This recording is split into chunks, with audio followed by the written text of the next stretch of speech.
Hey guys, Mike, your host of Craft Beer Storm, your beer podcast, and you know this. Today is Friday, that way we have to do craft brew news, talk about the news of the week, the drama, people suing each other, CBD, all that good stuff. But first, I want to just remind you, we have a craft beer weekend at the Victoria Inn in Hampton, New Hampshire, coming up on October 25th through 27th. You got Friday evening, you got beer and food pairings. We do a little Q&A, give you a history of beer, how beer is made. Saturday, we got a bus picking you up, bringing you to three awesome local breweries. Get some samples, see how things are done. In the evening, you got a dinner. Right, you got a certificate for dinner. Get some money off dinner, and then Sunday morning you got kegs and eggs. You got beer mosas, and we got some good stuff for you Sunday morning. So it's a beer immersion weekend, all about beer, and we guide you through the whole thing. You just show up.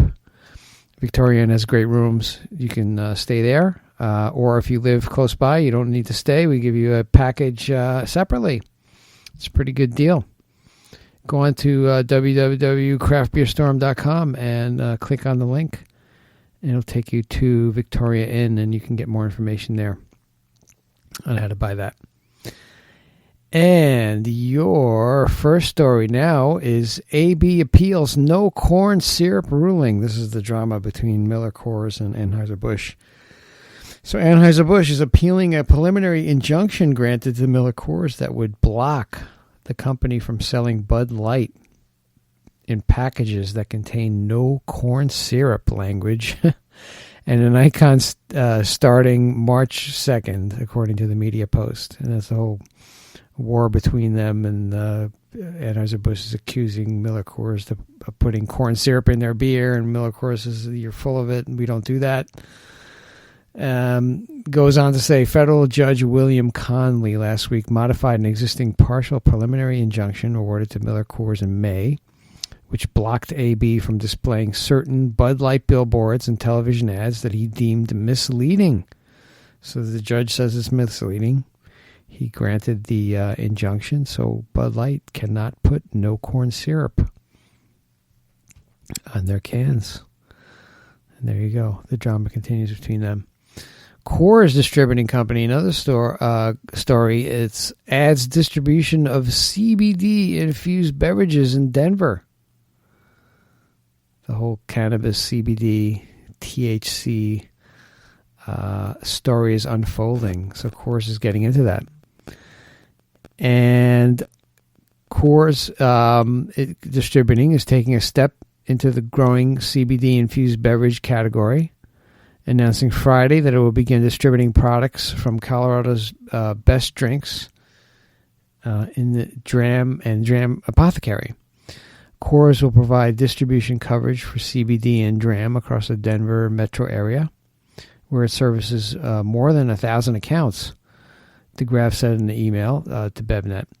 The company will provide DSD to bars, restaurants, liquor stores, grocery stores, C-stores, sports and entertainment venues, and licensed events. Coors will have the exclusive right to sell to outlets with a liquor license.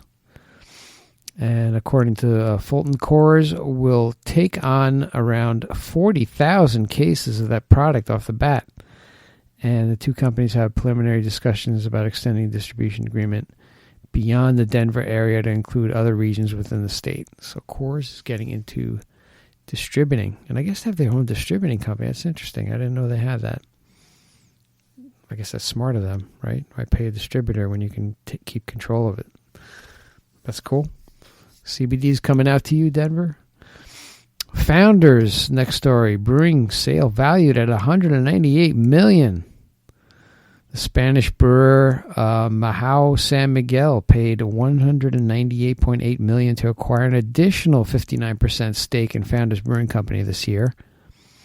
MLive reported, citing a purchase agreement and other documents filed with the Michigan Liquor Control Commission. Mahou San Miguel already owned 30% of the Grand Rapids-based craft brewery following a 2014 transaction valued at $96.3 million. So they're throwing a lot of money at Founders. Once this transaction closes next year, the company will hold 90% of Founders, while Founders Brewing co-founders Mike Stevens and Dave Engbers will each retain 5% of the business. So pretty much, they're going to own it. If accurate, Mahou San Miguel will have paid more than $294 million for its majority stake in Founders. For reference, Dogfish Head Craft Brewery's merger with Boston Beer Company was valued at $300 million in cash and stock. So they paid a lot of money for Founders. There you go. They have control of it now, so they can do whatever they want. Last story. Dogfish Head Boil Kettle and Vibrating Football Game added to the Smithsonian. Vibrating football game. What Sam did originally he developed a way to continuously hop the boil. Like if you throw hops in the middle, usually you have intervals where you throw hops in. Like if you throw more hops in the beginning, it's a little bit more bitter. If you throw more hops at the end, it's a little bit more aromatic, tasty. And you can do a combination of all that pretty much. But he developed something where you just put hops on this vibrating football game, and it would just gradually introduce hops into beer throughout the whole boil process. So he did it consistently, and it worked. It's very popular. There's a 60-minute IPA, 90-minute IPA, 120-minute IPA. That's the length of time these things are fed with hops. So the Smithsonian's National Museum of American History has added Dogfish Head co-founder Sam Calagione's boil kettle and vintage electric football game used in the process of continual hopping to its growing collection of home brewing and craft beer history items in the American Brewing History Initiative, according to Smithsonian.com. Calagione told the website, "My Dogfish Head co-workers and I are excited to have our brewery's original boil kettle and continual hopping invention now within the Smithsonian's permanent collection. This American institution is all about shaping the future by preserving our country's heritage. And the American Brewing History Initiative is the first project aimed at collecting and preserving artifacts from the growth of the craft beer industry." In other Dogfish news, the company has a collaboration with trail running shoes with Sequench Ale branding. With Merrell, was the number one selling shoe on the company's website after the launch. There you go, Dogfish doing it. I mean, in the Smithsonian, that's fantastic. Man, history, part of history. It's unbelievable. Craft beer. And it's important, man. We're in the Smithsonian. It's good stuff. But that's your craft brew news today. I hope you have a great day so far, and I hope you have a great rest of the day and a great weekend. Go visit your craft beer brewery, local craft brewery. They work hard, and they do it for you. Do me a favor, go onto iTunes, give me a rating, give me a review. It's the only way we get up in the rankings. Tell a friend, tell 10 friends. We do this for you 3 times a week. Monday we do movers and shakers in the industry. We do brewers, founders. We have a date stamping company that's a sponsor. Labels, canning, distribution, websites, all kinds of stuff. 360. On Wednesdays, we go down the Great American Beer Festival list, which I'm going in a couple weeks. We're going to Denver, which is awesome. I'll see everybody out there. If you want to get in touch with me, contact me, Michael at craftbeerstorm.com. And let's meet up in Denver. We'll do an interview. Be cool. And, Wednesdays we do that. We pick one style per week. We just go through the style. What are the ingredients in it? How does it taste? The hoppiness, maltiness. What is typical ABV? And then we give you examples of the style that's out there. Also, we tell you what glass to serve it in. It's all kinds of stuff.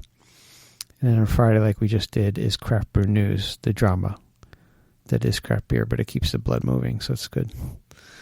Okay, guys, that's all I have for you today. I wish you a great day and weekend, and we'll talk to you on Monday. Take care.